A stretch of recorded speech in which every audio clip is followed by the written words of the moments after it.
RCFM. France Bleu RCFM. 7h47, c'est le moment de retrouver votre invité de la rédaction. Il s'agit ce matin de la présidente de l'association Aïeux de Gours.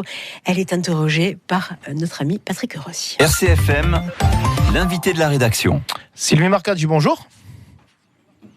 Bonjour. Alors le sida, c'est 76 millions de morts dans le monde depuis la découverte de la maladie en 83. C'est un fléau bien moins médiatisé que par le passé. Et pourtant, c'est une épidémie qui dure encore et encore.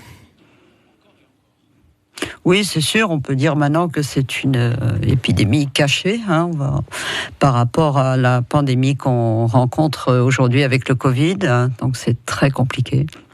Alors on redoute une recrudescence des chiffres justement par rapport à cette épidémie de coronavirus qui n'a pas été sans incidence, on imagine, sur le dépistage du sida ces 2 dernières années.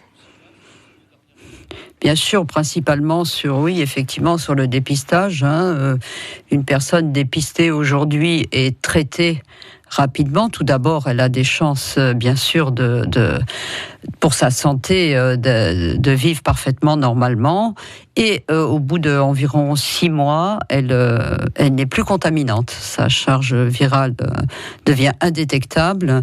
Donc, on a aujourd'hui des outils pour améliorer considérablement cette pandémie, mais malheureusement, là, effectivement, depuis 2020, le dépistage a considérablement baissé, ce qui fait craindre, effectivement, de nouvelles contaminations. Mais ce n'est pas la seule faute de la Covid, cette absence, ce manque, cette baisse de dépistage.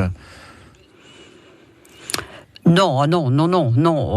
On constate quand même, là, depuis 2020, une baisse, mais il y a aussi un manque d'information, probablement de vulgarisation, on va dire, de ces outils qui sont quand même simples aujourd'hui et qui pourraient permettre une baisse considérable.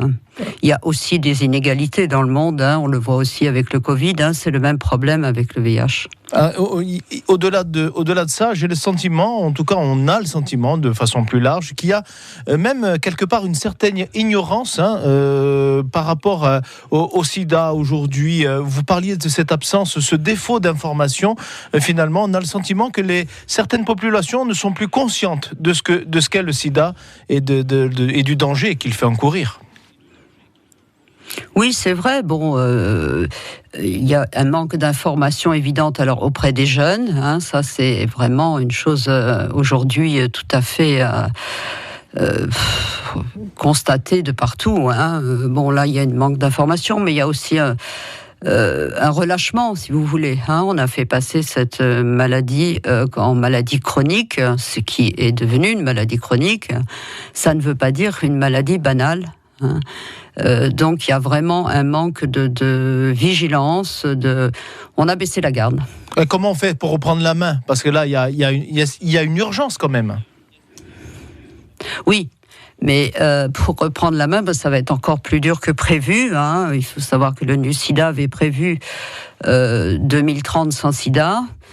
Je ne pense pas qu'on pourra atteindre ces objectifs aujourd'hui. Il faut, réenclencher l'information, réenclencher le dépistage, bien évidemment, mais surtout informer les gens, parce que je crois qu'il y a aussi un manque d'information globale. Alors, juste en un mot, c'est environ, le sida, c'est 6200 nouveaux cas, à peu près, selon les statistiques, par an en France. On n'a pas de statistiques précises en Corse. Il faut reprendre les choses en main, il faut prendre le taureau par les cornes. Ce que l'on sait, c'est que on peut peut régler cette problématique de sida, parce qu'on a fait de grands pas en termes de recherche et de traitement aujourd'hui, notamment. Ah oui, tout à fait. Dieu merci, on n'est plus il y a 40 ans en arrière. Bien sûr que les traitements sont très efficaces aujourd'hui, qu'il y a plusieurs outils de stratégie pour éviter toutes ces contaminations. Ça, c'est évident qu'aujourd'hui, on a des outils, mais des outils parfois méconnus. Je vous donne par exemple le traitement post-exposition, qui est donc le TPE, qui existe depuis de nombreuses années, qui consiste à agir très rapidement dans les 48 heures après une évaluation d'un risque, vous vous rendez dans un hôpital, on va vous donner un traitement qui permettra de rester négatif. Ça existe depuis de nombreuses années, c'est totalement méconnu encore aujourd'hui, donc c'est pas normal. Il y a quand même un manque mais il y a aussi le gouvernement qui devrait redonner, réimpulser et donner aussi les moyens à tous les acteurs de pouvoir s'exprimer, informer les gens, etc. Enfin, c'est sans relâche. Il faudrait être sans relâche. C'est un combat de tous les jours. Sylvie Marcaggi, merci. En conclusion, on rappellera qu'il y a urgence à l'information. On le disait, une pandémie en cache une autre et il y a moyen de casser la chaîne aujourd'hui. Il faut donc s'activer sur ce domaine. Merci encore, Sylvie Marcaggi. Merci à vous. Présidente d'Aïeux de Gours, vous pourrez bien sûr retrouver cette interview sur notre page France Bleu RCFM et c'était intéressant, on a encore appris des choses grâce à ce rendez-vous de la rédaction.